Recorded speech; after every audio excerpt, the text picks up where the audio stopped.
What's up everybody, this is Danny, and today let's take a look at the brand new Samsung Galaxy Note 10 versus the Note 10 Plus. Since there are 3 new Note devices this year, including a 5G version, let me break down the differences between them and show you the best new features to see if these Notes live up to the hype. The first thing that I noticed on these new Note devices is that the power button is moved to the left side of the phone. It's great for lefties, but it's going to take me some time to get used to. Let me know how you feel about that. The smaller Note 10 has a 6.3-inch 2280 by 1080p display, and the larger Note 10 Plus has a higher resolution 6.8-inch 3040 by 1440 display. Both dynamic AMOLED, both vibrant and great looking displays. Surprised to see 1080p on the smaller Note, but it looked great in my opinion. This design is very near bezel-less. Even the bottom chin is reduced significantly. Both get the single hole punch cutout for the camera. Both 10 megapixels with f2.2 aperture. Both have this boxy, more squared off design, but I'm digging it. Both feel extremely premium, well built as you would expect from Samsung. There are 4 colors total at launch. You get the Aura Glow, which I think is my favorite. The amount of colors represented on this finish is absolutely stunning. I feel like at every angle you get a new hue. This is the one that I'm going for. Also, Aura White is simple, but I think it looks really beautiful in person. Of course, you get a Aura Black option, and you also get the Aura Blue, which I dig also. This color will be exclusive to Samsung.com and Best Buy at launch. The latest and greatest will cost you though. The Note 10 starts at $949 and the Note 10 Plus starts at $1,099. So no matter what color you get, you should definitely protect that new Note 10 or Note 10 Plus with cases from today's video sponsor, Spigen.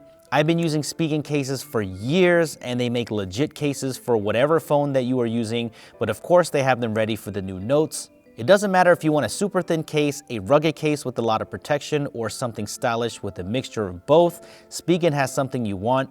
My favorites for the new Notes are the clear options. They let the beautiful new finishes shine through on the back, but give you that protection that you need. You can even get one with a kickstand like this one, so you can watch your favorite videos on one of the best displays that money can buy.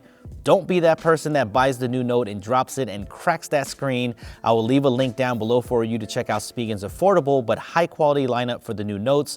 You'll see more of these cases on the channel very soon. I highly recommend picking one of these cases up before your Note 10 even arrives at your doorstep. For power, both get the Qualcomm Snapdragon 855, which is an incredible chip. It was great on the S10 and it will be just as great here. Some markets will get the new 7nm Exynos 9825 chipset. Both get 256 gigabytes of the faster UFS 3.0 internal storage, but the Note 10 Plus has the 512 gigabyte option. The Note 10 also does not have a micro SD card slot, while the Note 10 Plus does. 8 gigabytes of RAM on the Note 10 and 12 gigabytes of RAM on the Note 10 Plus, 3,500 milliamp hour battery on the Note 10, and the Note 10 Plus gets the larger 4,300 milliamp hour battery. 25-watt chargers will be included in the box for both, but only the Note 10 Plus will support the super fast 45-watt charging. Both phones will also support 15-watt wireless charging. The 5G version will be exactly the same as the Note 10 Plus, but with 5G connectivity, no differences in specs, just 2 grams heavier. And many of you will be sad that the headphone jack is gone on all of the Notes this year. RIP headphone jack, you will be missed. They all have triple camera systems on the back, main 12 megapixel dual aperture lens with f1.5 or f2.4 aperture with OIS, 12 megapixel telephoto also with OIS at f2.1 aperture this time, and also that amazing ultra wide angle 16 megapixel camera with 123 degree field of view at f2.2 aperture. But the Note 10 Plus does have the time of flight camera on the back for dedicated depth sensing. I found it interesting that the portrait mode video is available on the front and back cameras on all of these phones. The Note 10 is using the secondary camera for depth sensing, and the front-facing camera is just using software to make this happen. When I get my units, I will test them to see if there's an actual difference between the two. Now that we talked about the differences, let's talk about the S Pen, since that's what the Note is all about. This year, the S Pen is unibody. The matching colors look fantastic. I love the white and the blue. Samsung added a gyroscope and an accelerometer to the Pen so you can get more gesture-based controls. You can now change camera modes with the S Pen. You can also change between camera lenses if you need to.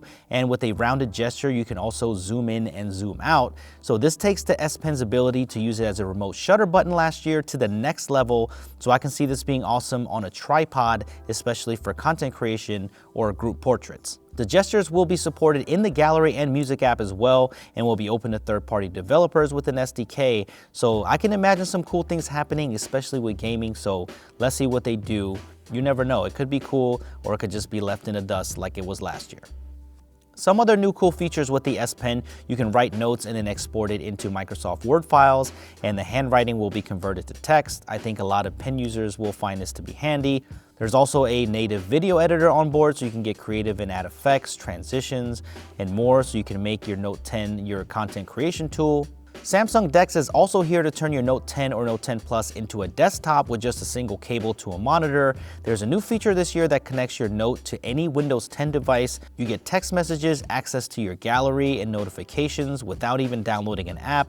There's also some other features like AR Doodle, where you can draw on a subject, and live tracking will make it easy to create some fun memories. There's a new zoom in mic feature, which I need to test out, where you can zoom in on a subject and the volume will be pinpointed to that area to pick up better audio. So I'll test all of this and let you know in the review how well they work. So make sure you subscribe for that. And I'm curious, and I want to know from you guys, do these new Notes have enough new features to make you want to upgrade from the Note 9? And also, which one of these new Notes would you pick up? I personally would pick up the Note 10 Plus, but let me know which one that you would pick in the comments below. Make sure you check out Spigen Cases if you're picking up a new Note 10 or Note 10 Plus to protect that expensive investment with one of these dope cases. Thumbs up if you enjoyed it. A lot more content coming. I will see you in the next one.